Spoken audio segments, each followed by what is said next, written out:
Olá pessoal, eu sou Olívia Santana, pedagoga e deputada estadual da Bahia e apresento aqui, no canal da Fundação Maurício Grabois, o programa Cabeça Feita. Vem comigo!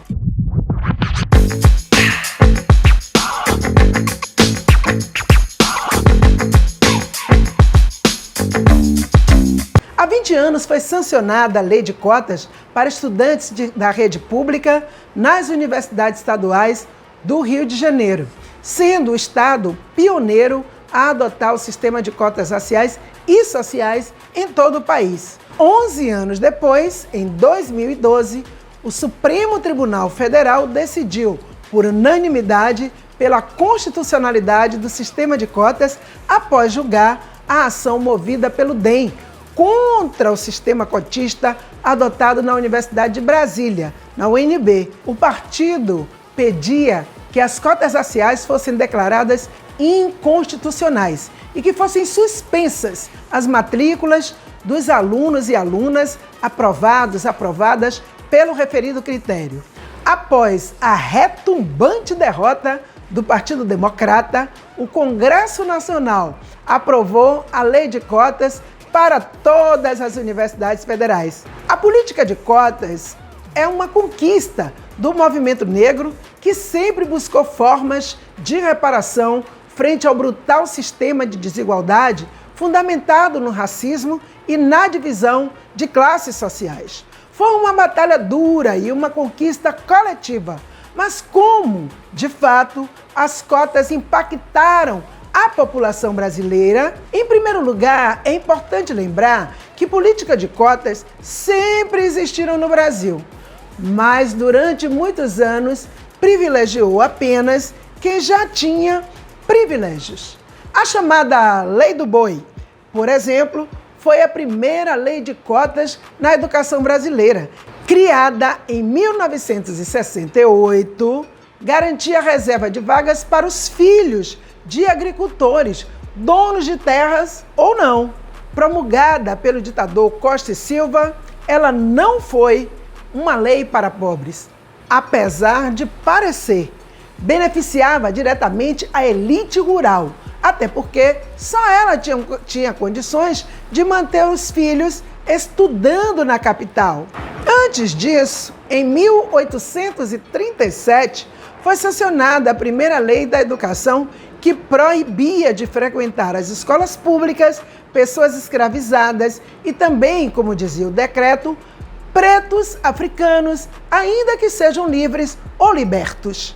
Em 1878, um decreto passou a permitir que as pessoas negras estudassem desde que fossem à noite. Nota-se, portanto, que o sistema educacional no Brasil nunca foi pensado para atender a população negra. Em 2001, aconteceu em Durban, na África do Sul, a Conferência das Nações Unidas contra o Racismo, a Discriminação Racial, a Xenofobia e Intolerâncias Correlatas, evento do qual tive a honra de participar, e nela o Brasil assumiu o compromisso de fazer políticas de reparação e de ações afirmativas. Além da conquista das cotas, é importante destacar que em 2003, a Lei 10.639 foi também conquistada. Tornou-se obrigatório o ensino da história e da cultura afro-brasileira e africana. A Lei 10.639, associada à conquista das cotas, pode-se considerar grandes avanços do século XXI, fruto da luta coletiva do movimento negro. A discussão que fundamentou o sistema de cotas nas universidades uniu as perspectivas de classe social e étnico-racial. A Lei 12.711, de 2012, diz que, no mínimo, 50% das vagas em instituições federais sejam destinadas a estudantes que tenham cursado integralmente o ensino médio em escola pública, sendo que estas vagas deverão ser preenchidas por pessoas autodeclaradas pretas, pardas, indígenas e também inclui as pessoas com deficiência. Mas, como diz o ditado, nem tudo são flores. Ergueu-se no Brasil um movimento contrário às cotas, tendo como objetivo impedir a aplicação da lei. Desde pessoas que diziam que o nível educacional na academia iria baixar, até pessoas que diziam que as cotas iriam favorecer negros e discriminar pessoas brancas, pobres, e que cotas seriam, portanto, racismo reverso. Mas a experiência e a ciência social estão aí para provar o contrário aos negacionistas que não enxergam o racismo. 20 anos após a primeira aplicação da lei de cotas, vemos os espaços de educação superior no Brasil com outra cara. De acordo com o IBGE, a chance de ter um diploma de graduação aumentou quase 4 vezes para a população negra nas últimas décadas. O percentual de pretos e pardos que concluíram a graduação cresceu de 2,2% no ano 2000 para 9% em 2017. Além disso, os estudantes que entram por meio de cotas têm, em geral, desempenho semelhante aos estudantes não cotistas. E como já havia falado em outros programas, pela primeira vez, a população que se autodeclara de cor preta e parda passou a representar um pouco mais da metade dos estudantes de ensino universitário na rede pública, 50,3%, de acordo com indicadores do ano de 2018. Este dado é praticamente similar ao peso de negras e negros na população brasileira, 50,7%, de acordo com dados de 2010.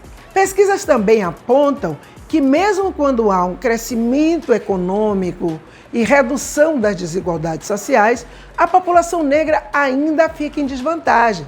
Além disso, o racismo estrutural é um grande entrave para as pessoas negras conseguirem acesso a um conjunto de direitos, fazendo com que tenham menos oportunidades. Portanto, a conquista das cotas foi um passo, mas não significa tudo na nossa luta por igualdade.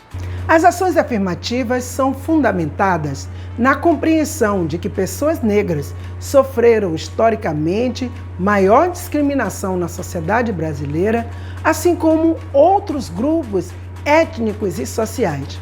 Portanto, merecem ser apoiadas para que se possa ampliar suas oportunidades, como no acesso à educação, mercado de trabalho e também na política.